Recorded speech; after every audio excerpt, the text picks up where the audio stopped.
आज माननीय सर्वोच्च न्यायालय ने बेल ग्रांट कर दी है और अब अरविंद केजरीवाल जी शाम को बाहर आएंगे और माननीय मुख्यमंत्री अपनी तरफ से पूरी तरीके से मुख्यमंत्री पद को निभा पाएंगे। भगवान के घर में देर है, अंधेर नहीं है। जो इलीगल अरेस्ट है उसमें थोड़ा सा डिफरेंस ऑफ ओपिनियन था।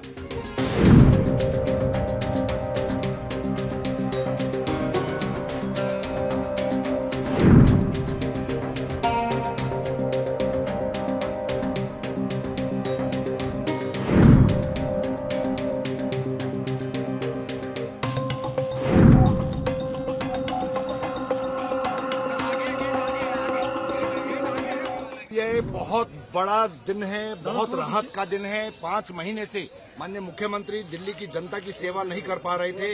जिस तरीके से वो अरेस्ट होने की वजह से आज माननीय सर्वोच्च न्यायालय ने बेल ग्रांट कर दी है और अब अरविंद केजरीवाल जी शाम को बाहर आएंगे और दिल्ली की जनता की सेवा में पूरी तरीके से। जो गिरफ्तारी को लेकर दोनों जजेस के अपने अलग अलग पॉइंट ऑफ व्यू हैं, दोनों जजेस के अलग अलग व्यूज आए हैं। उसमें डिटेल ऑर्डर आने के बाद मैं उस पर कोई कमेंट करूंगा, लेकिन ये बात तय है कि बेल ग्रांट हो गई है। अरेस्ट पे दोनों जजेस के अलग अलग व्यूज तो आए। ऐसे में क्या वो दफ्तर अटेंड कर पाएंगे? क्योंकि ये कहा जा रहा है, एक्सपर्ट्स कह रहे हैं कि वो दफ्तर सीएम दफ्तर में नहीं जा पाएंगे अभी, जब तक क्लीन चिट पूरी नहीं मिल जाती है। नहीं, ऐसी कोई कंडीशन नहीं है। माननीय मुख्यमंत्री अपनी तरफ से पूरी तरीके से मुख्यमंत्री पद को निभा पाएंगे।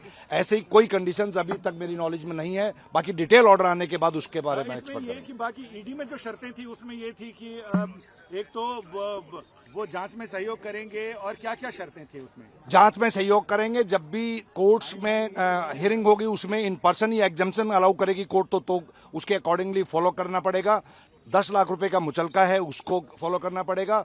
और इस तरह की और कोई जनरल कंडीशन है, सीबीआई के जो मैटर्स हैं इस पे कोई जनरल कमेंट्स नहीं कर पाएंगे। यानी पासपोर्ट उनका वैसे भी अदालत में रहेगा? वो ऑलरेडी है। देखिए, डिटेल में तो ऑर्डर पढ़ना बाकी है, लेकिन जो कुछ भी हमने सुना वो यही सुना कि सर्वसम्मति से, दोनों जज साहिबान के सर्वसम्मति से ये फैसला आया। माननीय केजरीवाल साहब को बेल मिली और ये सबकी उम्मीदें थीं कि आज बेल मिलना चाहिए। चूंकि ईडी के मसले पे बेल मिल चुका था, तो आज जो बेल मिला है उसके लिए माननीय उच्चतम न्यायालय का धन्यवाद करते हैं।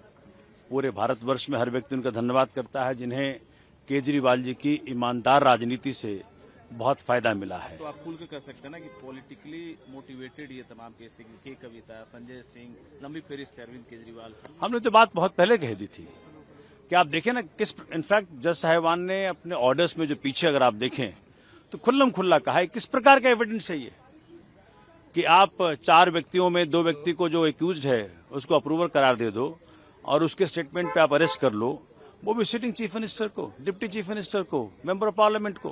कर क्या रहे हैं आप? तो मुझे लग रहा है कि आज जो फैसला आया है, अब भारत की जनता के कोर्ट में दूसरा फैसला बहुत जल्दी आएगा। हरियाणा का भी आएगा, जम्मू कश्मीर का भी आएगा, महाराष्ट्र का भी आएगा, झारखंड का भी, दिल्ली का भी आएगा, सबका आएगा। तो भाजपा की सारी कोशिशें कि केजरीवाल जी प्रचार के लिए उपलब्ध ना हो पाए, ये सब नाकाम साबित हुई, फिसड्डी साबित हुई। भगवान के घर में देर है, अंधेर नहीं है। हरियाणा जाएंगे अरविंद केजरीवाल, तो अपोजिशन को बेनिफिट होगा अरविंद केजरीवाल को वहां पहुंचने से? केजरीवाल जी के आने से सब तरफ डेमोक्रेसी मजबूत होगी। तो सुप्रीम कोर्ट ने आज अरविंद केजरीवाल जी को बेल ग्रांट कर दी है और आज सुप्रीम कोर्ट ने ये कहा कि अरविंद केजरीवाल जी को जो है बाइज्जत बरी किया जाए और जो है बेल ग्रांट कर दिया। 2 जजेस की बेंच ने जो इलीगल अरेस्ट है उसमें थोड़ा सा डिफरेंस ऑफ ओपिनियन था। एक बेंच ने ये कहा कि जो है वो अरेस्ट लीगल था, लेकिन दूसरे बेंच ने सेम टाइम में कहा कि जिस तरीके से सीबीआई ने अरेस्ट किया है वो गलत है। लेकिन जहां तक बेल का सवाल है, अरविंद केजरीवाल जी को सुप्रीम कोर्ट ने बेल ग्रांट कर दी है। जैसा देखा जा रहा है कि बहुत दिन से केजरीवाल जेल में थे, आज जब वो बाहर निकलेंगे क्या फीलिंग होगा, क्या आप लोग को उम्मीद, क्या? बहुत खुशी है। ये देश के लिए जीत है, भाजपा के लिए हार है और ये बहुत बड़ी जो है ये राहत है आम आदमी पार्टी के लिए। और अरविंद केजरीवाल जब हमारे बीच में होंगे ये काफी खुशी की बात है। हम सारे लोग बहुत खुश हैं और we are ready to welcome our leader. बता सकते हैं क्या क्या कंडीशन लगाया है? कंडीशन वही है जो ईडी के केस में थी, और कंडीशन पे भी जो है डिफरेंस ऑफ ओपिनियन है। We are waiting for the detail order, और जो जहां तक श्योरिटी का बात है तो 10 लाख की श्योरिटी जो है 2 श्योरिटी के लिए ऑर्डर किया है। Remaining bail condition justice Sanjiv Khanna ने जो ईडी में जो बेल कंडीशंस थी वो बेल कंडीशन इसमें भी रहेगी।